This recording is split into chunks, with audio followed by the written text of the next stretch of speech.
Yo, bueno, usualmente mi forma de presentar es, eh, hice un escrito a propósito del texto y lo voy siguiendo, lo voy leyendo, mis propias notas, citas de Freud y pues, cuando quieran me pueden intervenir. Ujú, Y bueno, ¿no?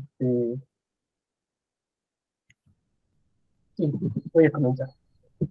Pues el texto nos comienza preguntando a propósito de aquello que, por lo que no se preocupa mucho la estética, ¿no? La estética en ese entonces de 1919, y decía Freud, la estética se preocupa por la sensibilidad, por lo bello, ¿no? Por lo hermoso, lo sublime. Sin embargo, queda fuera todo lo horripilante. Y en ese sentido lanza la pregunta, ¿no? Bueno, la pregunta. Averiguar por el sentido que la evolución del lenguaje ha depositado en el término Unheimlich. En ese sentido, y es cuando comienza por esta larga eh, investigación, ¿no? Sobre asociaciones y definiciones que se pueden hacer del concepto, así como de sinónimos. Yo lo que hice fue recuperar algunos de los más significativos. Y bueno, ¿no? Nos dice lo espantoso que afecta a las cosas conocidas y familiares desde hace tiempo. Y se pregunta, ¿bajo qué condiciones lo familiar se vuelve un género? Parece mucho, o bueno, me recuerda en cierto sentido a la genealogía de la moral en Nietzsche, cuando se empieza preguntando por el concepto de los buenos, ¿no? En este caso, refiriéndose a la aristocracia, un concepto que, bueno, es un estudio diferente, pero fue por acá va organizando una especie de pequeña historia del concepto. Y nos dice, ¿no? Es Heimlich, familiar, íntimo, secreto, hogareño y doméstico, son los sinónimos con los que suele aparecerse Heimlich. Acá pues me preguntaba, ¿no? De qué tanto se ha valido la modernidad de este concepto, y tanto su política de vida se organiza en la privatización del espacio, ¿no? De la vida privada, del hogar y de la intimidad, ya que bueno, y por algo se ha caracterizado a Occidente precisamente al entrar en la modernidad, es en cada vez hacer más privatizado, íntimo los espacios. Lo interesante acá es cuando Heinrich se vuelve un Heinrich, ¿no? Pero continúa. En tanto, un Heinrich sería en parte, ¿no? También algo extranjero, los extraños, los desconocidos, características siempre del otro que justo la modernidad se ha encargado de conjurar, disponiendo en una extensa y exhaustiva clasificación de cosas. Eh, Desterrar Lungenlich, a la vez que promueve lo siniestro volcándose sobre sí. A eso me refería con esta iniciativa que ha tenido Occidente en la modernidad de hacer cada vez más privados los espacios, cada vez más íntimos. Sin embargo, al hacer ese regreso así, es como si se alimentara, es, es como si fuera proclive a volverse un Heinrich. Bueno, en el campo semántico alemán aparece en Heinrich un dócil, una costumbre y un afecto, ¿no? Y acá es ya más interesante porque yo creo que se vuelve la pregunta, ¿no? De un poco del texto y sobre todo que va apareciendo en la literatura y en fuentes meramente ficcionales, ¿no? Un texto de Kutzkow dice, ¿en qué encuentra usted que esta familia tenga algo secreto e incierto, ¿no? Ahí está lo que decía hace rato sobre Occidente, eso tan familiar, eso a lo que se apela tanto, termina siendo algo terriblemente desagradable, ¿no? Terriblemente siniestro. Entonces, pues vemos que Heinrich también alude a un cierto secreto, una intriga, eh, de nuevo, ¿no? Características que odiaba el antiguo régimen de una vida más campesina, pública y comunal. Y nos dice Freud a propósito de una cita de Schelling: velar lo divino, rodearlo de cierta, bueno, no lo puedo pronunciar porque esto está en alemán y es impronunciable, ¿no? Sin embargo, ¿no? Acá el velo del que hablan, un velo que radica en el pudor, que vela algo, ¿no? Lo que se vela en este caso, creo yo, sería la falta, la carencia, lo divino en este caso, ¿no? Cuando dice Shelley, velar lo divino, velar la falta. Un velo, un Hemlich, velo siniestro de la falta, lo no habitable, ¿no? Y acá yo creo que está sobre todo un poco ya la cita que va a ir elaborando el texto hacia la culminación del mismo, hacia lo que ya Freud decide definir al final del texto, ¿no? En otra cita de Schelling. Un Hemlich sería todo lo que debía haber quedado oculto, secreto, pero que se ha manifestado. Aquella falta que ha sido develada, aquel deseo movido por la falta que se ha manifestado en la impostura del velo. Hemlich también se asocia a las partes secretas de las personas, los genitales. Hemlich como una voz que evoluciona hacia la ambivalencia, hasta que termina por coincidir con su contrario. Hasta ahí quedó el apartado, el primer apartado. No sé si tengan eh, algo que decir o que contar antes de que continúe con el segundo. Sí. Solo para reforzar y para que empecemos a dialogar, quiero comentar que a mí toda esta parte de donde está explicando la palabra, ¿sí? De Heinrich y dice que, y habla de esta parte de lo familiar, ¿no? Que es Heinrich, así se pronuncia, ¿no? Se me hizo súper interesante, porque esta parte, justo lo que estabas platicando, Oscar, que es lo familiar, lo muy íntimo, incluso lo secreto, cómo puede ser también la causa del unheimlich. ¿Sí me explicó? O sea, ahí donde supuestamente estás en un área protegida, en un área íntima, en un área pues, muy personal, es donde se gesta justamente esta parte siniestra. Y es muy interesante dentro del psicoanálisis esto, ¿no? Cómo en la persona están esos dos elementos tan importantes. Es reforzando lo que tú estás diciendo, pero sí te quería yo comentar que a mí todo este inicio del texto donde explica el origen de la palabra y de lo siniestro y todo, o de lo ominioso, se me hizo interesantísimo. Nada más. Gracias. ¿Quién seguía? Creo que yo, sí, ya vi la fila. Sí, igual, creo que la primera vez que leí este texto me perdí de una forma impresionante en cómo va avanzando en este estudio justo del concepto y de la palabra, ¿no? Ya otra vez que regreso a este texto, creo que lo pude no solo aprovechar mucho más, sino también disfrutar más, ¿no? En un sentido que también es un texto que va un poco antes de más allá del principio de placer. Es cuando ya Freud también yo creo que empieza a esbozar aquí un poco como la idea de lo que más tarde empezará a ser como, pues tal vez esta parte no tan bella, ¿no? De la mente, por así decirlo, ¿no? En un sentido más estético, sino que se enfoca justo a vaya, la misma duda con la que ahorita tú resaltaste, ¿no? Que hay cierta idea de que lo bello es bueno. ¿Y qué pasa con todo lo demás, con todo lo que queda ahí afuera? Y como esto es algo es una línea tan delgada de lo bello y lo que puede resultar, en este caso, ominoso o siniestro, o vaya, incluso esta cuestión de que en la misma estética, en un sentido del concepto filosófico, es fundamental considerar la parte grotesca, ¿no? Esta parte que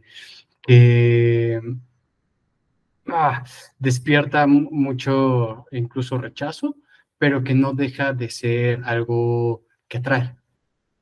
Entonces creo que este es un texto que el nombre provoca, ¿no? Y en cualquiera de las traducciones, tanto como lo ominoso como lo siniestro, ¿no? Eh, es un buen título, ¿no? Y que, vaya, no quiero pasarme a la segunda parte, pero también siento que es un Freud que está cambiando, está enfocándose también en, en este juego de las palabras. Si ya lo estaba haciendo desde interpretación de los sueños y en esa primera parte del estudio de los sueños tan obsesivo, tan detallado, hoy como que regresa, pero para poner las bases para este giro que viene. Entonces, me encanta y ya, aquí me detengo por el momento. Gracias. Un poco, siguiendo con lo que plantean, destacar el estilo, ¿no? Creo que el estilo de Freud, incluso como estrategia de escritura, ¿no? Es bien interesante, ¿no? Esta forma tan obsesiva de escribir, ¿no? De acreditarse. No voy a hablar de estética, pero bueno, mi referente es tal. El tal dice y Freud denuncia minuciosamente lo que el otro dice, pero el diccionario y este y aquel, etcétera, va envolviendo. Creo que justamente su escritura en términos de estilo puede emular de alguna manera la asociación libre o provoca un efecto en el lector ligado a la asociación libre que te mete en una cierta escucha de su texto, ¿no? Esta me recuerda mucho cómo inicia, bueno, no cómo inicia, sino cómo desarrolla todo Moisés y la religión monoteísta, ¿no? Yo no tengo autoridad en este campo, yo no sé de historia, yo no soy historiador, y comienza a balacear, ¿no? A repetir, o a volverle a pedir a los autores que han hablado de un tema, ¿no? Que se expliciten, y comienza a hacer esa serie de preguntas inocentes, que son preguntas malditas, ¿no? A propósito, aquí comienza con la estética, ¿no? El autor dice que, ¿no? Y bueno, al rato va a hablar del hench, ¿no? En términos justamente ya de la entrada al texto, pero creo que ese estilo es importante, ¿no? Quienes leímos, tuvimos eh, el terrible infortunio de leer el Interpretación de los sueños en Amor-Ortu, ¿no? Son dos libros, dos tomos de interpretación de los sueños. El primer tomo es la monografía de los sueños, ¿no? Donde Freud dice, bueno, del sueño se dice tal, hace todo un trabajo a propósito del sueño, y al inicio del segundo tomo dice, todo esto olvídenlo, está mal, vamos a ver de lo que sí se trata. Un poco acaba en ese sentido, ¿no? O sea, primero planteando que lo Hemlich y lo Unheimlich son cosas distintas. Luego, particularmente, y eso creo que ahí está la minucia técnica, acá, es justamente esta diferencia o esta contención, ¿no? Entre la ambivalencia y la antítesis, ¿no? Creo que es un punto importante en términos técnicos y metodológicos para el texto, ¿no? Cómo recupera primero la noción de ambivalencia, y si se dan cuenta, ese es el estilo freudiano, ¿no? Entre todas las citas, suelta una, ¿no? Suelta una, la perdí, perdón. Eh, la perdí. Pero justamente donde un actor habla de lo Hemlich, pero lo traduce como lo que entendemos o como lo que en las demás versiones se va traduciendo como Unheimlich. Seguramente de hecho ya hiciste la cita, Oscar, ¿no? Primero ahí, y luego justamente para dar cuenta porque lo que va haciendo Freud es introduciendo conceptos psicoanalíticos para comprender, ¿no? O para reinterpretar ciertas cuestiones de la cultura. Freud estaba interesadísimo en la cultura, ¿no? No, ojo, no está haciendo acá psicoanálisis aplicado, está aplicando una lectura psicoanalítica a propósito de otro campo que es la estética, ¿no? Bien distinto lo que hace en ese texto también terrorífico, el texto del endemoniado del siglo XIX, ¿no? Pero bueno, acá justamente cómo plantea que casi dice, la noción de antítesis no hace falta en la lectura, en la interpretación psicoanalítica. Tenemos otra herramienta mucho más potente, que es justamente la ambivalencia. Ajá. La ambivalencia no requiere de la antítesis, la contiene. Ajá. La contiene y justamente que la ambivalencia opere en un sentido o en otro, tiene que ver particularmente con la inscripción. Y creo que es lo que va sentando acá, y que ese técnicamente me parece importante destacar eso, ¿no? Que la ambivalencia absorbe la antítesis y que a partir de allí es que se abre un campo interpretativo mucho más potente, porque la antítesis es clara, ¿no? Es clara y es puntual. La ambivalencia es completamente lábil, ¿no? Y aquí estamos todo el tiempo, me parece, justamente en el ámbito de lo lábil, que es a donde va haciendo hablar esta cuestión de lo Hemlich, y luego le antepone el humo, ¿no? Pero bueno, yo lo dejo ahí, muchas gracias. Bueno, sí, igual una parte que me dejó reflexionando mucho, al menos el inicio del texto, fue también como la importancia o la implicación también de hablar de lo ominoso en el sentido psicoanalítico, ¿no? Creo que lo ominoso, bueno, también lo siniestro, al menos como al inicio también lo está planteando Freud, es es una situación de una experiencia, es una sensación, ¿no? De que se experimenta. Y bueno, al menos a mí eso me parece muy interesante, porque podemos pensar también en el proceso psíquico, o sea, como esta parte mecánica, ¿no?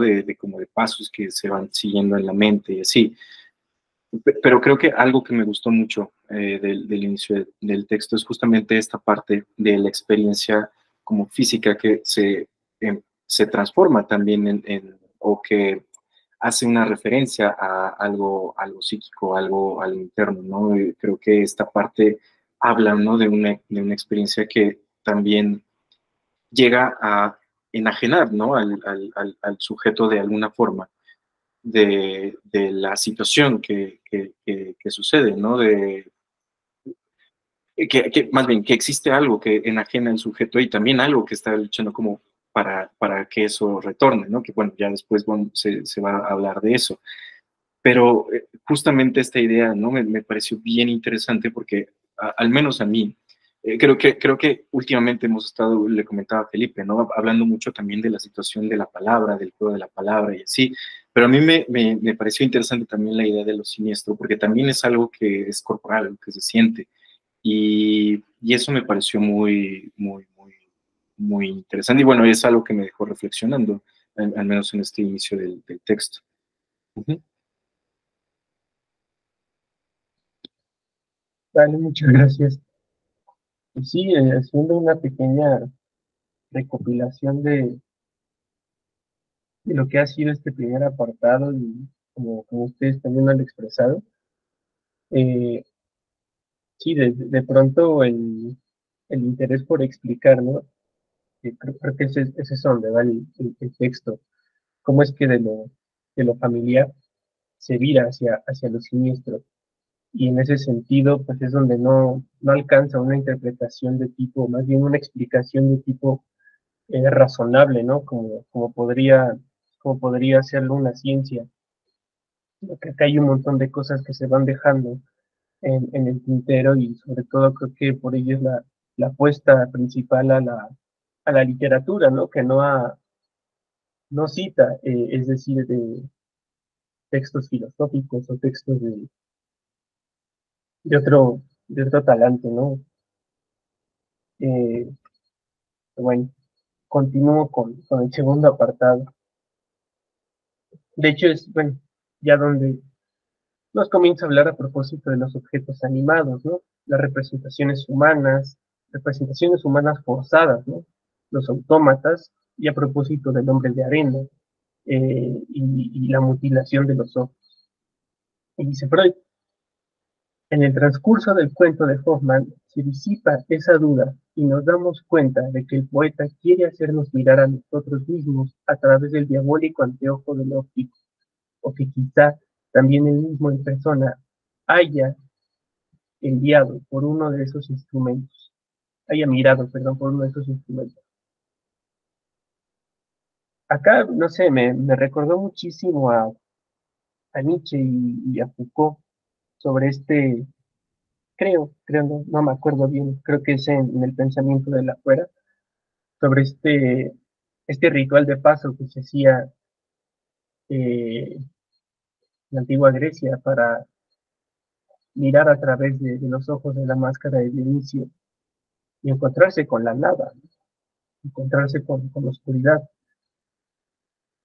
El poeta en este caso nos quiere hacer mirar a través de los ojos de esa máscara, ver la nada, un abismo, la falta, como estar ciego y confirmar la nada, ciego por quedar sin ojos, ¿no? Que es la castración a la que va apuntando Freud a propósito de la interpretación que hace del cuento del hombre de arena. El poeta nos quiere confirmar esa castración y una angustia, ¿no? Los ojos y los genitales. Ahí aparece también la pulsión escópica, el espionaje de Nathaniel, el protagonista del cuento, ¿no? La mirada que desnuda al otro por no cesar. Mirada del deseo sin interdicto. Mirada que es velada, castrada, en este caso por ser advertido. El mirador es mirado mirando. Este se mira a sí mismo en plena escena, lo invade la vergüenza, como Edipo, se priva de la pulsión escópica. Bueno, Edipo de plano se quita la vista, ¿no? Ahí, en este caso, en el de Nathaniel y Edipo, me recordó también a Tiresias, ¿no? Son tres personajes que quedan ciegos por un saber, ¿no? Y los tres producto de mirar un abismo. Bueno, acá también aparece el tema de los dos padres en ambivalencia, ¿no? El bueno y el malo, los padres de Nathaniel. El abogado, no recuerdo el nombre, este abogado terrible que la atormentaba y el padre, ¿no? Que queda de pronto como oscurecido cuando aparece el abogado. Y también aparece Olimpia, la muñeca, como la representante, y dice Freud, representante de la actitud femenina de Daniel hacia su padre en la temprana infancia. Un complejo no elaborado que deviene en un amor obsesivo por la muñeca, un amor narcisista, nos advierte Freud. Una inhibición afectiva a la mujer por su fijación al padre por el complejo de castración. Y también nos arroja, ¿no?, la cuestión de la incertidumbre intelectual por si algo está animado o no. Y pregunto yo, ¿no es vehículo de esa inquietud intelectual la pulsión escópica? Investigación por lo femenino sobre todo, ¿no? Entre la arenera y la muñeca, dice Freud, en este caso, la fuente del sentimiento de lo siniestro no se encontraría en una angustia infantil, sino en un deseo, o quizá tan solo en una creencia infantil. No obstante, un poco después nos advertirá que no necesariamente siempre lo siniestro tiene que ver con un deseo, ¿no?, que aparece manifestándose por la represión. Acá pues ya comienza también con el tema del del otro, ¿no? Del otro yo. Y nos dice, es un acrecentamiento de esta relación mediante la transmisión de procesos anímicos de una persona a su doble. Es decir, es un desdoblamiento del yo, constante retorno de lo semejante, ¿no? Otro yo como representante, lo que se decía la sesión pasada con Derrida. Dispositivo de seguridad contra la desaparición del yo. Y a propósito de Occidente, estructurado en esa metafísica que hablábamos la sesión pasada, que representa a un ausente, pero lo representa como autoridad. Otro velo a la falta, a la carencia, al fondo sin fondo. Solo al ser superado el narcisismo, dice Freud, se modifica el signo algebraico del doble. De un asegurador de la supervivencia se convierte en un siniestro mensajero de la muerte. Pero, sigue Freud, la idea del doble no desaparece. Con este protonarcisismo original, es posible que adquiera nuevos contenidos en las fases ulteriores de la evolución del yo. En este se desarrolla, paulatinamente, una instancia particular que se opone al resto del yo, que sirve a la autoobservación y a la autocrítica, que cumple la función de censura psíquica, la conciencia como conciencia, ¿no? Y todavía sigue, es una instancia susceptible a tratar al resto del yo como si fuera un objeto. Permite que la vieja representación del doble adquiera un nuevo contenido y que se le atribuya una serie de elementos. En primer lugar, todo aquello que la autocrítica considera perteneciente al superado narcisismo de los tiempos primitivos, ¿no? Entonces ahí ya tenemos al yo relacionado con el inconsciente. Acá, con todos estos detalles que fui resaltando, la reflexión que podía encontrar es cuando el sujeto advertido, cuando el sujeto ha devenido sujeto, ¿no? Está sujetado y se sujeta en tanto objeto, ese estadio realizado en el que el sujeto diferencia el mundo exterior de sí, ha entrado al registro de la imaginación y más, de lo simbólico. Puede metaforizar ¿sí? Como un otro. Es la representación, la palabra. Otra vez aparece, ¿no? La representación, la reflexión. Advertimos al sujeto flexionado sobre sí en plena pulsión escópica, mirándose, autoobservándose, la inquietud intelectual. En tanto yo se encuentra familiar, pero algo queda fuera. Algo familiar visto por demasiado tiempo se hace un Helmich. Otra vez, ¿no? De lo familiar a lo siniestro, del yo al yo. Rápidamente cierra los ojos de la curiosidad volcado sobre sí. Vela eso que ha retornado a lo real. Necesita recubrimiento erótico. La castración como interdicto que también es esa censura. La vergüenza en su carácter ontológico, ¿no? A propósito de este concepto que se elaboró Lacan, ¿no? Entre sus locuras, de ontologie con H, ¿no? Donde ont en francés sería vergüenza, y lo vincula a la ontología, a propósito de esta vergüenza ontológica que decía, ¿no? Es algo característico del sujeto, en tanto detrás de eso que se organiza en la imagen y luego en la palabra, lo que queda, no recuerdo específicamente bien cómo lo menciona Lacan, es terrible, ¿no? Porque te deja totalmente destrozado, es algo así como unos, unos restos de guindajos de carne eh, sin asirse, ¿no? Algo así. Entonces, entre la vergüenza y la imagen especular del sujeto está la reducción del cuerpo del sujeto a un desecho, un Hemlich. Detrás de la imagen está lo real del cuerpo fragmentado, un Hemlich. Necesita significantes, palabras, para volver a investir esto desnudado, para significar mira, llama al otro y demanda significante. El pudor, contrario a la vergüenza, que encubre la falta en ser, tener, y la vergüenza por ser, tener en demasía. El pudor se juega de forma diferente en hombres y mujeres, según la relación con el padre, ¿no? Reúnen el hombre en el tener y en la mujer en el ser. El pudor en la mujer vela su ser. Recuérdese que la pregunta por el ser está directamente vinculada a lo femenino, ¿no? ¿Qué soy? Esto apenas me alcanza para exclamar que lo ominoso, en ejemplo, se vive diferente entre hombres y mujeres si vamos siguiendo precisamente esta disertación, ¿no? Es ominoso que se encubre, que se vela o se exhibe, vivenciado de una manera diferente según el lugar desde el que se está posicionado. Bueno, acá también Freud ya retoma la cuestión de la repetición de lo semejante, ¿no? El retorno involuntario a uno mismo, a un mismo lugar, una repetición involuntaria, nos dice, la actividad psíquica inconsciente está dominada por un automatismo o un impulso de repetición compulsiva, inherente, con toda probabilidad, a la esencia misma de los instintos, provisto de poderío suficiente para sobreponerse en principio del placer.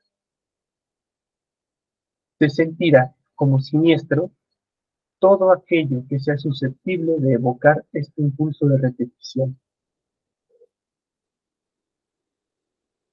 Acá también continúa con la cuestión del animismo, que nos menciona de forma chistosa, a propósito de los criterios de Freud de la época, ¿no? Que el animismo decía que se vinculaba más a estas tribus como las de Totem y Tabú de Australia, que decía que estaban en una especie de época infantil, ¿no? Pero bueno, más lo vincularía yo creo que al propio niño y a su inclinación precisamente a dotar de ese animismo a su entorno. Pero nos dice es una sobreestimación narcisista, ¿no? Que ya más adelante, sea la cultura que sea, pues es un antropocentrismo desmedido. Pero ese animismo, esa sobreestimación narcisista, dice Freud, deja trazas, restos capaces de manifestarse en el presente en aquello que se torna un Hemlich. Ah, y Elizabeth levantó la mano. Oscar, me quiero regresar unas cuantas minutos atrás de lo que estabas platicando. Es que me quedé pensando. Bueno, tú sabes que yo no soy tan psicoanalista, tengo mucha base filosófica atrás de mi formación. Entonces, luego me quedo pensando en todo esto que nos va platicando Freud de forma genial, la verdad, ¿no? Y lo relaciono con la misma antropología, ¿no? De la antropología filosófica, donde en esa parte cuando habla del espejo, ¿no? O del gemelo, ¿sí? Dices, esto es genial esa parte porque habla realmente de esta complejidad del hombre, ¿no? Que todos tenemos lo positivo y lo negativo, lo Hemlich y lo unheimlich, ¿no? Y que tenemos que como que entenderlo y conocerlo, incluso aceptarlo, ¿no? Y luego me llegó la imagen de Superman, ¿no? El superhéroe maravilloso de Estados Unidos, así, ¿no? Y me acordé de Bizarro, ¿no? Su parte oscura. Y dices tú, pues es que eso somos. Al final, tenemos la parte heroica y lo familiar, lo hogareño, como lo platica él en el Hemlich, pero al mismo tiempo tenemos la parte bizarra, ¿no? Y es el gemelo del que está hablando Freud, por eso te digo que luego me encanta escuchar cómo él lo platica de esa forma diferente y al final estás hablando del hombre, de la antropología y de lo íntimo, más íntimo de todos nosotros. Entonces, eso es así como, por eso me quise regresar un poco porque estaba yo procesando toda esta información que tenía que ver con eso y tiene que ver también con la parte de la filosofía, de lo complejo que es el hombre, ¿no? No solo en su mente, sino en todo lo que él es. Es lo único que quería decirte. Ujú. Sí, sí, claro.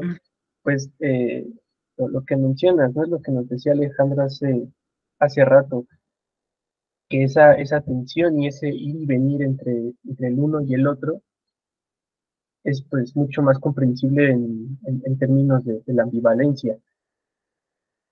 Eh, en ese sentido, creo que, bueno, también destacar algo que quizá quedó por ahí entre la lectura, esa decisión de la que Freud hablará ya después en el yo, ¿no? Un yo que está dividido y que está distanciado, un yo precisamente en la ambivalencia y la cuestión de la subjetividad, lo que apuntaba hace rato, un sujeto que está sujetado, el sujeto que es objeto, ¿no? Eh, bueno, no sé, no, tal vez precisamente la crítica que se elabora con la cuestión de la subjetividad, de la ambivalencia, iría directamente hacia el ideal de, del antropocentrismo que se creó con disciplinas como la antropología, ¿no? A propósito de estudios hacia otros incivilizados, hacia otros aborígenes salvajes, que nace precisamente con los parámetros de un sujeto, de un individuo en particular, ¿no? El hombre blanco. Y acá, pues sobre todo lo que pues parece, ¿no? Nunca dejó descansar a frente a esa crítica. Y va, continúo. Ah, dice, entre las formas del angustioso existe un grupo en el cual se puede reconocer que esto, lo angustioso, es algo reprimido que retorna. Ya ahí nos va dando un poco la clave también del texto, ¿no? Esta forma de la angustia sería precisamente lo siniestro. Y dice, si esta es realmente la esencia de lo siniestro, entonces comprenderemos que el lenguaje corriente pasa insensiblemente de lo Hemlich a su contrario, lo Hemlich, pues esto último, lo siniestro, no sería realmente nada nuevo, sino más bien algo que siempre fue familiar a la vida psíquica y que solo se tornó extraño mediante el proceso de su represión. Lo arcaico se ha conservado incólume bajo un ligero barniz, como en el de nuestras relaciones con la muerte. Y respecto a la muerte, pregunta Freud, ¿no? ¿A dónde ha ido a parar la represión? Y preguntaba yo, ¿a reprimir el miedo a la muerte? ¿O se reprime la aceptación de la muerte? ¿O el miedo a la muerte? ¿O ambas? Dice Freud, la actitud afectiva frente al muerto, primitivamente muy equívoca, ambivalente, se ha atenuado en los niveles más altos de la vida psíquica, hasta convertirse en el sentimiento unívoco de la piedad. Una piedad como aquello que vuelve a revestir la putrefacción de la carne, lo real, del muerto.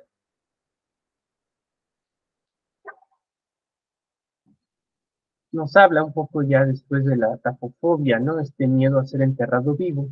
En realidad nos dice que es una transferencia de otra fantasía, ¿no? De vivir en el vientre materno. Y de nuevo, ¿no? Es una fantasía que se vive con agrado hasta que precisamente aparece la castración como este interdicto y aquello familiar íntimo, y qué más familiar e íntimo que el vientre de la madre, se vuelve un Hemlich. Lo angustiante como aquello que no se puede significar, eso excesivamente real, como el vientre de la madre, ¿no? Cuando se desdibuja el límite entre la fantasía y la realidad, nos dice Freud, cuando lo que habíamos tenido por fantástico aparece ante nosotros como real, cuando un símbolo asume el lugar y la importancia de lo simbolizado, y así sucesivamente. Esa parte a mí me dejó volado. Me recuerda muchísimo a la interpretación que hace Marx del Capital, y lo considera pues uno de los requisitos sine qua non para que precisamente el capital se pueda desarrollar, ¿no? Este punto tan necesario en que el dinero precisamente asuma, dice Elizabeth, apago la cámara porque estoy viendo aquí. Cuando el dinero asume el lugar y la importancia de lo simbolizado, ¿no? Y decía Marx, es la cuestión del fetiche, de eso que viene en representación y algo queda ya completamente desdibujado, ¿no? Entonces, acá lo interesante a propósito de Occidente y de Occidente en el capital es que cuando el representante gana la partida, uno se pregunta, ¿por qué olvidamos la ficción de nuestros símbolos, ¿no? En ese sentido, y como iba apuntando desde el principio, Occidente está en esa disposición a lo siniestro y a lo angustiante, ¿no? Y a propósito del vientre materno, en este caso de Hemlich, es lo que otrora fue Hemlich, lo hogareño, lo familiar, desde mucho tiempo atrás. El prefijo negativo in, antepuesto a esta palabra, es en cambio el signo de la represión. Bueno, a mí ya esa parte me voló por completo.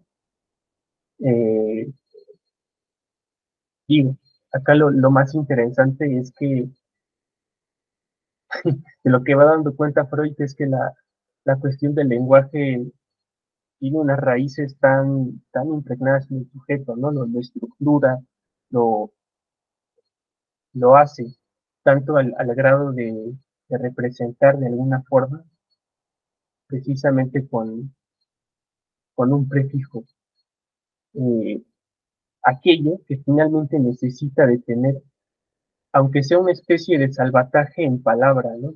Eso, eso familiar que se torna ominoso y que también necesita de significante. Aquello familiar a lo cual uno está inclinado a regresar queda reprimido. Castración que pone su límite. La ley del padre que significa da el in. El sujeto se detiene y lo familiar deviene un genio. Hasta aquí llegó el apartado 2. ¿Qué piensan hasta ahora? Felipe levantó la mano. Hola, no sé si se me escucha bien, porque está aquí cayendo una lluvia impresionante, pero bueno, si no apago la cámara mientras platico. Pero algo que me sucedió en este segundo apartado es que me hizo pensar mucho justo en el aspecto del goce y del goce lacaniano, ¿no? Como que se cumplen varias funciones y qué tanto este concepto de los siniestros dominios puede funcionar como un antecedente a poder comprender también cómo se estructura el goce, ¿no? Que cumple con pues varias cosas. Por ejemplo, esta cuestión tanto sí de la palabra, pero también del cuerpo. Es algo que ahí está presente, es algo que Monge constantemente me lo recuerda cuando me platica del goce, ¿no? Este factor que es mente y cuerpo, y que muchas veces nosotros nos vamos a hablar justo solo de la palabra, pero la palabra, como también lo va poniendo en este apartado, pues también nos ayuda a hacer un vínculo entre el psiquismo, lo real, ¿no? Esta realidad más objetal y el cuerpo,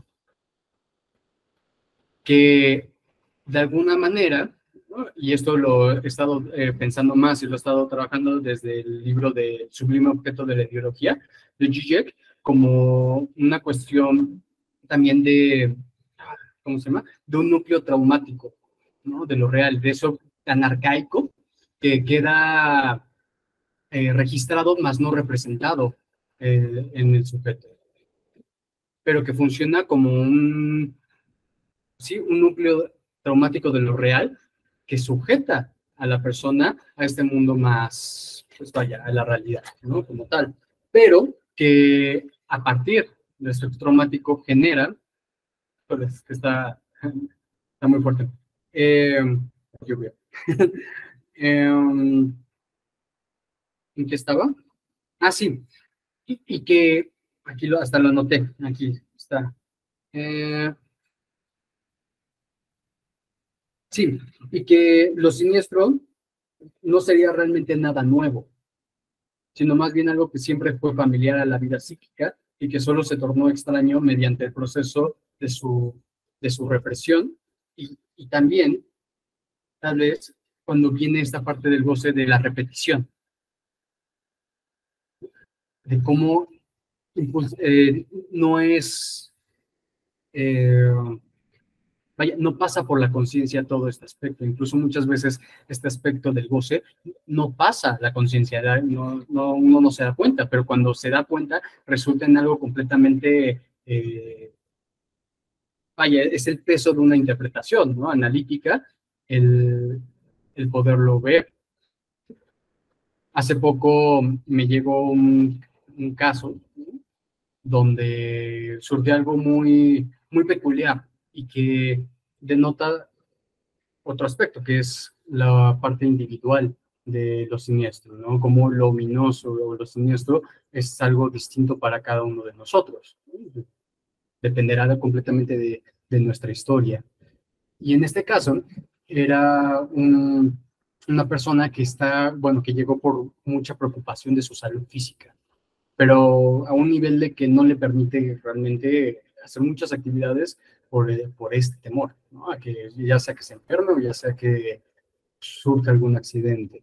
El punto es que contactó con otra psicoanalista inicialmente para poder trabajarlo, y es curioso que al mes ella, su psicoanalista, sufrió una embolia cerebral.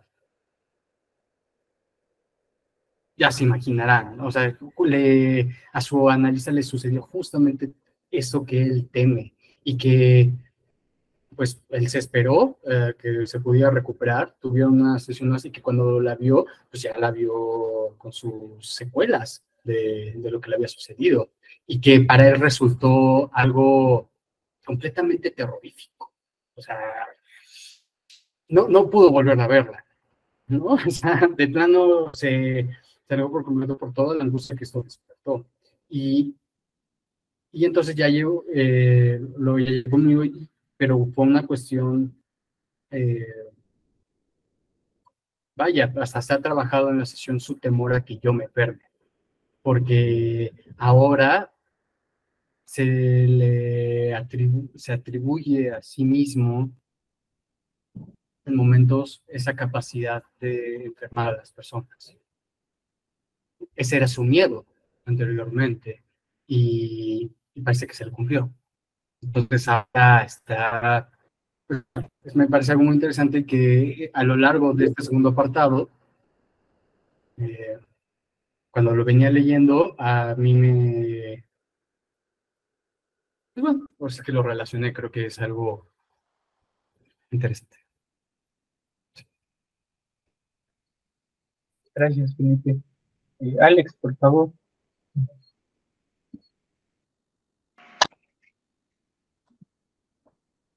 Gracias. Bueno, esto que traes, Felipe, pues, qué interesante, ¿no? Parece que tu paciente debió llamarse Polícrates, pero porque justamente ahí lo que muestra también es la ambivalencia del paciente, ¿no? O sea, no vaya usted a creer, no vaya usted a pensar, ¿no? Pero finalmente lo que opera ahí es justamente esa ambivalencia, y esa ambivalencia también lo salva en alguna medida de su angustia, ¿no? Justo lo que está mucho detrás de esos miedos tiene que ver con mejor usted, señor analista, que yo, ¿no? Entonces ahí justamente ese miedo a que te enfermes, digo, visto de otro lugar, ¿no? O analíticamente hablando, es un deseo de que tú te enfermes en lugar de enfermar él, ¿no? Por eso es bien importante recordar esto que Lacan planteaba, esto que Freud no soportaba, ¿no? Porque Freud siempre ocupó el lugar del analista como sujeto, ¿no? Y no podía hacer otra cosa, no se le podía demandar otra cosa. Freud lo ocupó ese lugar que inauguró como pudo, ¿no? Y Lacan es el que justamente nos da la clave allí. El que está ahí detrás del diván ocupa el lugar del muerto, ¿no? O sea, no se puede matar lo muerto, pues. Es el punto importante. Pero sí es técnicamente tan importante ubicar cómo lo que opera allí es justamente esa ambivalencia, ¿no? Esa ambivalencia y esa cuestión de omnipotencia. Y finalmente es un caso bien interesante, creo, esto que traes de tu paciente Polícrates, ¿no? Pero bueno, otra cosa, y creo que lo muy fino, Oscar, que traes del texto es justamente esa cuestión de ¿qué es Don Cambridge? ¿Qué aparece ahí? Todo lo que regresa? ¿Por qué algo regresa y algo no? ¿Va a regresar solamente va a regresar solamente lo que fue reprimido? Creo que la clave está allí. Lo que va a regresar en términos de un Hemlich, en términos de lo siniestro terrorífico, es justo aquello que fue reprimido, ¿no? Eso por un lado. Y por otra parte,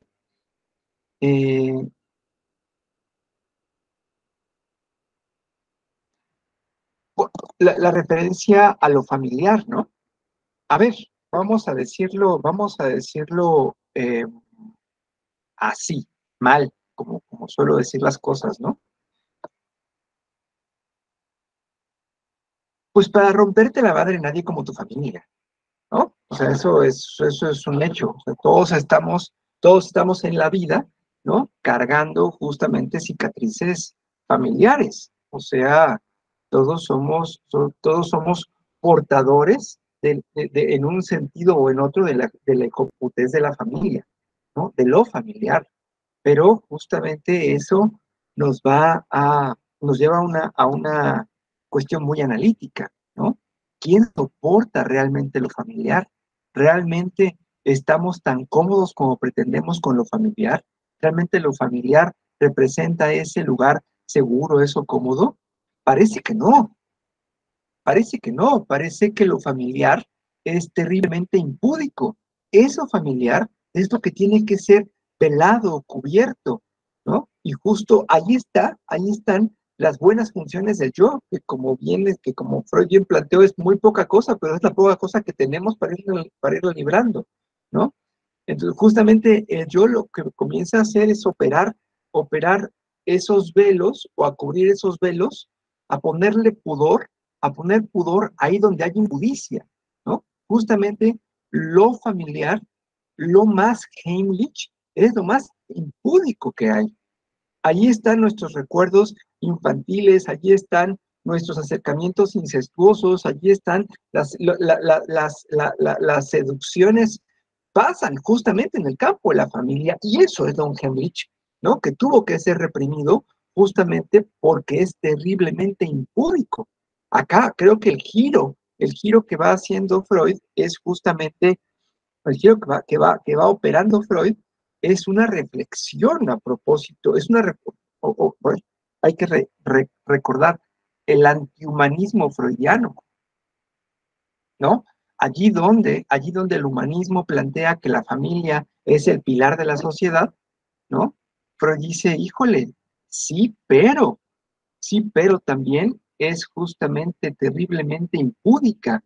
Es eso esas experiencias que supuestamente son las más confortables, es lo que nos mantiene todo el tiempo al borde de la angustia, ¿no?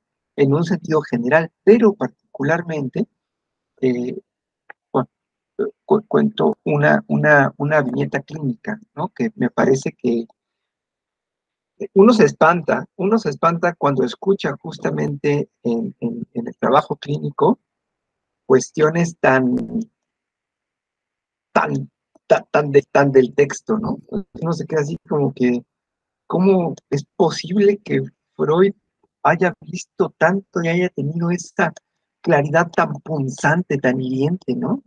Al plantear las cosas. Eso que fue familiar dejó de serlo por algo y luego aparece, pero aparece en la carga de lo terrorífico, de lo siniestro. Una analizante refiere lo siguiente. Llega muy alterada a la sesión, ¿no? Había cancelado la sesión. Y un día antes de la sesión, escribe y pregunta, ¿todavía tengo mi espacio? ¿Mi espacio todavía está disponible? Yo, sí, claro. ¿Ven? La escena es esta. Dice, esta semana, toda la semana pasada he estado haciendo reparaciones en la casa, ¿no? Había reparaciones pendientes que hace mucho tiempo tuve que haber hecho y había dejado postergadas. Pero pasó algo, y ella dice, pasó algo terrorífico, ¿no? Yo sigo escuchando. Dice, la cortina del baño estaba a punto de caerse, ¿no? La cortina del baño estaba a punto de caerse, había que cambiar no solo la cortina, sino los sujetadores, etcétera, detalles que no vienen al caso. O sea, cuando fue el plomero tomó la cortina y al tomarla él, la cortina cayó, ¿sí? Cayó, yo digo, cayó, lo que cayó fue un velo, ¿sí? Esa cortina cayendo era un velo, era un velo en la memoria, ¿no? En la memoria de esta analizante. Y dice, pero yo no vi la cortina caer, yo lo que vi caer fue una hamaca. Ella es de Tabasco, y narra lo siguiente, lo que yo vi caer fue mi cuerpo, cuando quise suicidarme con la hamaca cuando tenía 11 años. 11 años. Un recuerdo que ya no entra justamente en amnesia infantil. Un recuerdo que fue reprimido en todo caso, ¿no? Pero lo interesante es esto.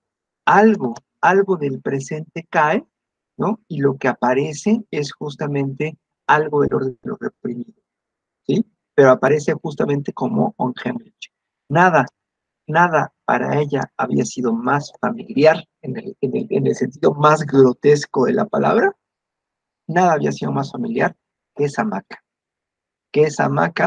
Por pudor, por pericia yoica, pues, tuvo que ser reprimido ese recuerdo, ¿sí?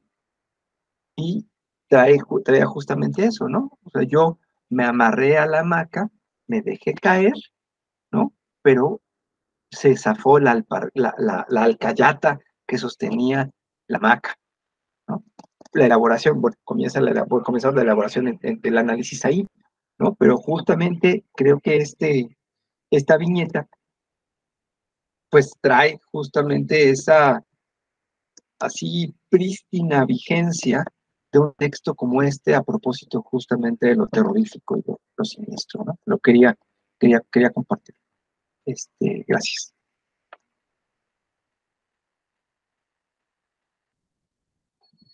Qué jodidas llegan a hacer a veces las elaboraciones y los develamientos. Pero bueno, continúo con el apartado 3.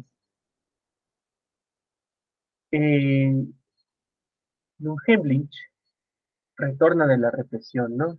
Lo in, mm, lo in, lo un. En este caso, como hace rato apuntaba Felipe, ¿no? A propósito de Villegas, es algo registrado pero no representado, ¿no? En este caso, parece, ¿no? Que lo in no ha logrado significar o resignificar lo familiar u hogareño. Y pregunto yo, ¿no? ¿Solo lo ha reprimido? Lo siniestro, dice Freud, en las vivencias se da cuando complejos infantiles reprimidos son reanimados por una impresión exterior o cuando convicciones primitivas superadas parecen hallar una nueva confirmación, ¿no? En la ficción, dice Freud, adaptamos nuestro juicio a las condiciones de esta ficticia realidad del poeta. y consideramos a las almas de los espíritus y fantasmas como si tuvieran en aquella una existencia no menos justificada que la nuestra en la realidad material. Otra vez, ¿no? Aparece la existencia injustificada, como la vergüenza, demasiado ser hay. eh, ya, a propósito de lo siniestro producido por la ficción y por el retorno de lo reprimido, recuerdo las citas de los textos, ¿no? La mano cortada de Job y el otro texto, El tesoro de Ramseni, destaco la siguiente cita. Por nuestra parte, no sentimos nada siniestro, porque no nos colocamos en su plaza, sino en la del ladrón. Hablando a propósito de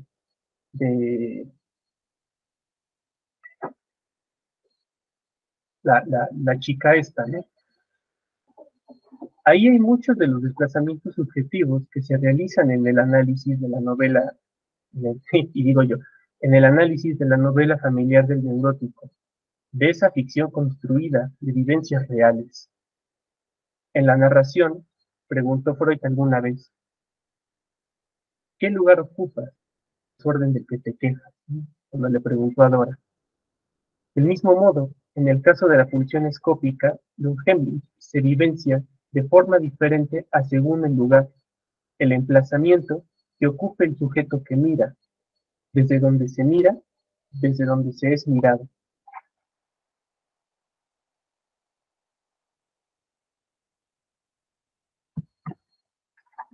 Y bueno, yo hasta ahí lo dejaría. Sin embargo, pues me gustaría también seguirlos escuchando.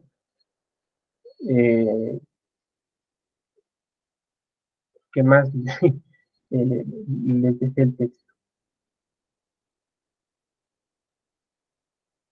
Carlos, por favor. Gracias. Una de las frases, una de las citas que mencionaste en este apartado, a mí me impresionó muchísimo y es algo que justamente quiero como hacer énfasis. En esta parte en la que, bueno, esta cuestión de lo ominoso, lo siniestro, no solamente es en cuanto a que una cuestión reprimida es reanimada, sino porque convicciones primitivas parecen ser confirmadas o se sienten como confirmadas por sucesos en la actualidad. Eso me parece algo muy, muy interesante y también que reafirma esta cuestión de, pues, la fragilidad del yo, ¿no? Esta cuestión de que, pues, el yo intenta hacer maromas, pero al final es algo muy frágil, es algo muy, vaya, este control que se piensa tener sobre uno y sobre sus reacciones es una ilusión. Me parece muy, muy interesante esta parte de convicciones primitivas que parecen hallar una nueva confirmación. En cuanto a justamente como estos, que no necesariamente se trata de un suceso traumático reprimido, sino puede ser algo en relación a una fantasía, alguna cuestión infantil, algo que se quedó ahí arraigado. Pero esta parte en que, vaya, uno puede pensar que lo tiene elaborado, que ya lo ha analizado, etcétera, pero siempre, pues, puede ser que no. Siempre puede haber nuevos sucesos. Y eso también me parece algo genial. O sea, puede sonar bastante espeluznante, como esta cuestión de que, pues, eh, nada está bajo control. Y estos intentos de pensamiento mágico, de omnipotencia del pensamiento, justamente como en un intento de seguir ocultando eso que se manifiesta, pero que a su vez estas confirmaciones también me hacen pensar como en esta flexibilidad, en este dinamismo que tiene el aparato psíquico, y que de alguna manera este proceso de cambio, o estas diferencias, pues, pasan toda la vida, siguen pasando, no dejan de pasar. Y que justamente lo espeluznante va en cuanto a, lo espeluznante, lo luminoso va en cuanto a lo terrorífico del propio inconsciente, a eso que angustia, pero que va más allá de algo, vaya, que no es ni bueno ni malo. Mencionaba Eli hace un momento, más hacia el inicio de este encuentro, sobre esta cuestión de como la polaridad, ¿no? De lo bueno y lo malo. Y que pues estas cosas están dentro de uno. Yo no estoy muy de acuerdo con eso, pero puedo respetar esa postura. No estoy de acuerdo en que uno sea realmente bueno o malo o que eso esté dentro de uno en cuanto a que, pues, esas cosas pasan. Como que cuando uno se encuentra sujeto de estos fenómenos inconscientes, pues pueden pasar muchas cosas que en retrospectiva podrán ser significadas como algo bueno, como algo malo, como algo complicado, o bueno, se le da el significado que uno tenga. Pero es justamente en ese proceso de como retrospectiva, de reconstrucción, de reelaboración, de intentar darle un significado, pero que ese significado no está preelaborado. Creo que ese es más como el asunto al que voy, que por eso no, como que no hay una prescripción o estos manuales de, de interpretación de sueños no funcionan, nunca funcionarán. Y hasta ahí lo dejaría mi participación. Gracias. Bueno, yo me estaba esperando a que alguien más dijera algo, pero pues ya voy a hablar yo, ¿verdad? Es que estaba yo pensando, ahorita con lo que Charlie nos estaba diciendo y lo que hemos estado platicando, yo sí podría sostener esa parte de que dentro de uno están ambas partes, en el sentido de que si uno ve, ahora sí que nos vamos a la primera tópica de Freud, ¿no? Y vemos el iceberg hacia abajo, lo grande que es, ¿no? En el inconsciente, y dice uno, ahí pueden estar ambas posturas, o sea, lo que uno puede considerar, vamos a quitarle la cuestión bueno-malo, sino las diferentes, esta soy yo hablando, no es Freud, ¿eh? Sino las diferentes como opciones y vivencias, incluso como lo dice François Dolto, esas cuestiones que incluso no tienen nombre de las que hablaba Felipe hace rato, ¿no? Pero que viven y que las hemos vivido y que son experiencias que se pueden traducir en positivas o negativas, pero ahí se quedan, ¿sí? Entonces ahí están, y ahí es a donde me refería yo al Superman bueno y al Superman oscuro, ¿sí? Ahí están, ahí viven, ¿sí? Porque son parte de nuestra vivencia.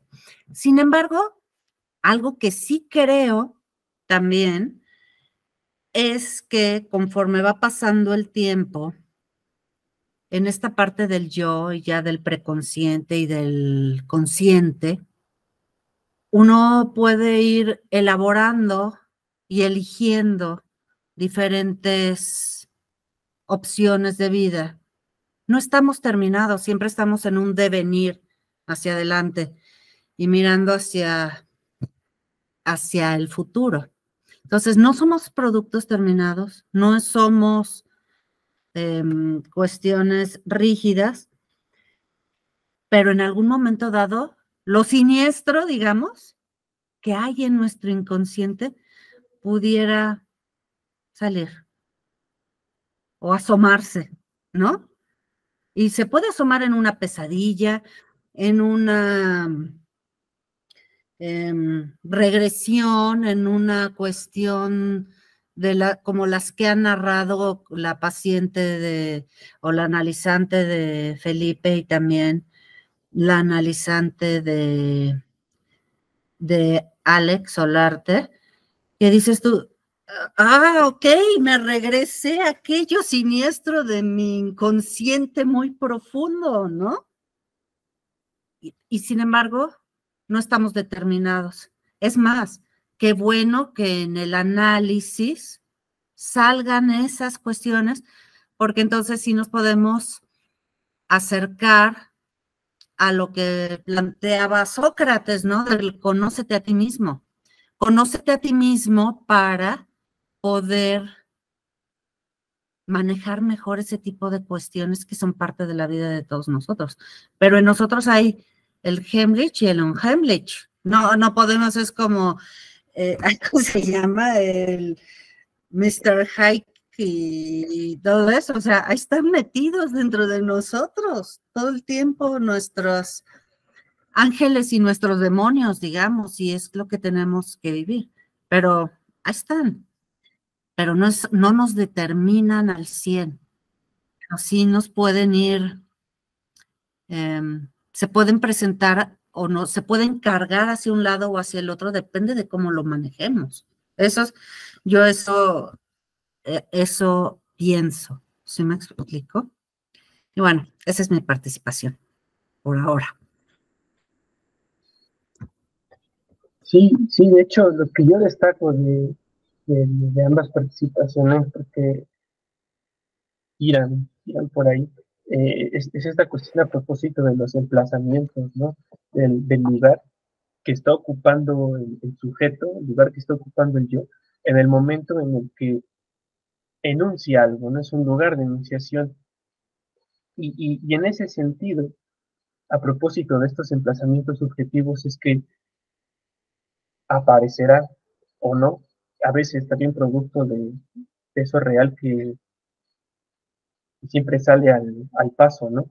De eso azaroso, algo del exterior que puede hacer retornar estas cosas y que por suerte el yo no, ¿no? Resiste mucho, hace todo lo que puede, pero finalmente acá lo interesante es ese desdibujamiento y y ese nuevo desplazamiento hacia otra plaza que permita precisamente seguir construyendo esta cuestión, ¿no? Esta cuestión subjetiva. Alex levantó la mano. Muchas gracias. Sí, a propósito de esto, de estos puntos que traen, tanto Carlos como Elizabeth, sí me escucho, ¿verdad? Ya, gracias. Creo que mucho por eso Freud trabaja la cuestión del doble, ¿no? O sea, el doble es el doble que nos habita finalmente. Sí, Dr. Jekyll y Mr. Hyde, pues sí, pero William Wilson de Alan Poe, ¿no? O sea, ese que siempre está ahí jodiendo, ¿no? Ese que no para de joder, ese que siempre se aparece, ¿no? Sí, les invito, pues, una lectura implacable, que es de mis cuentos favoritos de Alan Poe, William Wilson, maravilloso, que justamente muestra esta cuestión del doble, como creo que, bueno, seguramente en la literatura hay tantos lugares que se muestra tal vez igual o mejor, pero en este texto particularmente es muy bello como se manifiesta, ¿no? Particularmente por el final del texto, ¿no? Ya no voy a arruinárselos, pero que sí, bueno, creo que sí, espero que sí lo lean. Pero justamente ese doble es el inconsciente, y ese inconsciente pues Castoriadis lo plantea como una magma de significaciones imaginarias inacabables, ¿no? O sea, justamente toda la cuestión, toda la creación tiene que ver justamente con esa magma, pero el término magma me gusta mucho particularmente por la amoralidad del texto, del término, ¿no? O sea, produce y no se preocupa el inconsciente por producir algo moralmente aceptable o algo absolutamente inaceptable. En ese sentido, creo que también por eso Freud está remitiendo constantemente en esta parte y en el apartado, en el final del apartado anterior, constantemente está remitiendo a Totem y Tabú. En Tótem y Tabú, Freud va a hacer una operación terrible. Es una intervención que Freud hace a la cultura de Tótem y Tabú, porque va a mostrar particularmente las características del deseo, ¿no? El deseo en términos freudianos tiene 3 características. Es incestuoso, es homicida y es canibálico. Ahí está justamente la visión antropológica pesimista, muy pesimista, que Freud tiene con respecto al ser humano. Y creo que, que como analistas es una visión que estamos compelidos a compartir, ¿no? No en términos de, no en términos ah, de suscribirlo, ¿no? Sino en términos justamente de humanizarnos en todo caso. El problema no está en que yo tenga un pensamiento inaceptable. El problema está en que me niegue tenerlo, y al negarlo, justamente lo que me estoy haciendo es orillarme al pasaje al acto. Tengo un pensamiento inaceptable, lo elaboro en mi análisis, ¿no? Que es bien distinto. Es bien distinta la presunción de que tendríamos que ser buenos en esa lógica, ¿no? Y creo que justo ahí también opera la intervención, una de las intervenciones que Lacan hace en el campo analítico, es justamente hablar de la ética, ¿no? Dice, Lacan va a plantear, el análisis es una ética, en un seminario completo, la ética del análisis, ¿no? Pero ahí hay que ver qué es ética, la ética del deseo. Y eso ya es mucho más complicado, porque estamos planteando que el deseo es todo lo que dije antes. ¿Cómo mantenemos una ética frente a eso? ¿No? ¿Cómo mantenemos, si seguimos la línea de Freud, cómo mantenemos la idea de que el deseo tenemos que satisfacerlo?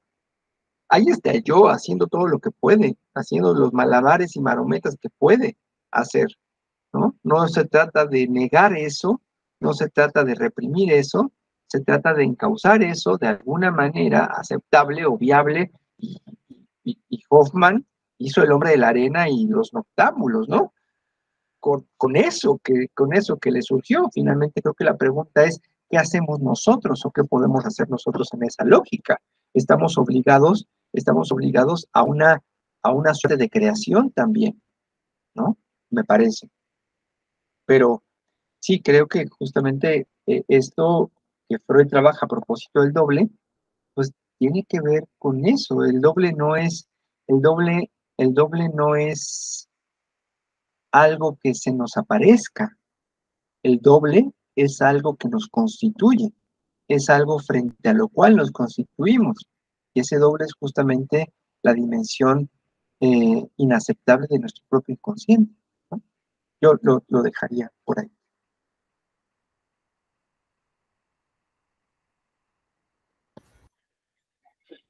Justo a esto que mencionas, Solarte, me hizo recordar, hace poco vi una serie que se llama, que acaba de salir, tiene muy poco, que se llama Amor y Muerte, Love and Death. No sé si lo ubican, está en HBO. Bueno, ahí les va, no sé si la querían ver, si no les molesta me gustaría platicar un poco al respecto, porque me parece algo muy interesante, además de que es una cuestión verídica, sobre un asesinato, ¿no? Donde, vaya, esta mujer, pues ahora sí que una vida muy correcta, ¿no? Políticamente correcta, ella participa en el templo, tiene su familia, es la típica mamá buena onda, optimista de la vida, ¿no? Siempre alegre, siempre feliz, pero está completamente aburrida. Por lo tanto, ella propone un amorío, una aventura con alguien del mismo templo. Finalmente tienen los encuentros, todo va muy bien, todo, y deciden terminar la relación en buenos términos. Incluso. El problema es cuando viene después que la esposa de él se entera y ella tenía toda una historia de depresión y de mucho malestar anímico y de sí, pues, muchas cuestiones. El punto es que un día la confronta y le dice, es que tú fuiste amante de mi esposo, y ella le dice que sí. Y entonces, de la nada, ¿no?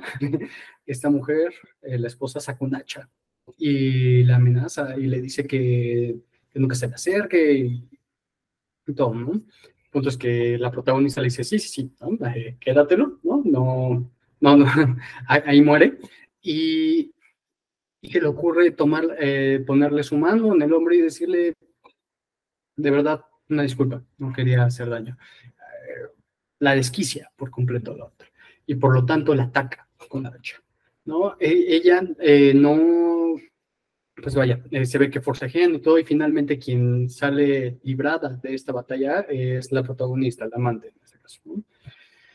Eh, pues con la misma hacha eh, mutilándola, ¿no? Más de 40 golpes le dio con el hacha. Y esto sí pasó, o sea, 47, una cosa así. O sea, una cosa terrible, ¿no? El punto es que ella cae como, o sea, la policía empieza a investigar todo y pues toda la evidencia marca que ella fue, pero ella está negándolo a morir, o sea, no, eso no pasó, nada, pero al mismo tiempo sí está consciente de que algo sucedió, ¿no? O sea, sí va tratando de cubrir sus huellas, pero parece que es pues algo completamente traumático para ella también, o sea, no fue con esa intención para nada, ¿no? El punto es que, porque incluso eran amigas y así, el punto es que a lo largo de cómo va avanzando la serie y de cómo va avanzando el juicio, en un momento el abogado de esta protagonista dice, es que no sé con qué estoy trabajando contigo, o sea, en momentos parece que en efecto sí querías asesinarlos, no tienes ningún afecto al respecto, ¿no? Y ella está como de, pues, yo no quería hacerlo, pero ni modo, ¿no? Pero como muy, ¿cómo decirlo? Sin emoción al respecto, sin afecto, completamente como en automático ella. Un día se les ocurre llevarla a hipnosis y ahí se revive todo este evento y resulta que, ¿no? Que habla de que pues, pues, tuvo mucho miedo de morirse, pero que ella no creía que realmente la esposa la fuera a matar. Como que se resistía, incluso cuando se estaba forcejeando, no. Hasta que en un momento, en ese forcejeo, cuando voltean como el hacha, le pega en la cabeza. Y esto a ella le hizo recordar a un momento de que sintió mucho odio y que ese odio era dirigido a su mamá, en un recuerdo de la infancia donde había tenido un accidente y se había pegado en la cabeza y se había descalabrado y que estaba en muchísimo dolor, con muchísimo dolor. Y que la mamá, al entrar al hospital, ella estaba en la camilla llorando y que la mamá la estaba callando, le estaba haciendo, shh, shh, shh, ¿qué va a decir la gente de ti? ¿No? Por favor, cállate, ¿no? Shh, shh, shh. Y que ella la odió a su mamá por completo, la detestó en ese momento. Entonces, cuando pasa esto, de que le pega en la cabeza, le evoca el recuerdo y la empuja. Y curiosamente, ¿no? Se juntan dos elementos de este recuerdo. El golpe y que cuando se cae la otra y se está levantando con el hacha, le empieza a hacer como, como para calmarla, como para volverla a atacar. Y entonces esto a ella la descontroló, ¿no? O sea, de hecho, no solo la descontroló, la disoció, o sea, la desconectó por completo de ese momento, tanto que finalmente se hace del hacha y le da los 40 y tantos hachazos, ¿no? Y que en el juicio, uno de los argumentos era justo esta cuestión, de que ella, a partir de estos elementos, a partir de la vivencia traumática y todo, no cometió el acto consciente. Por lo tanto,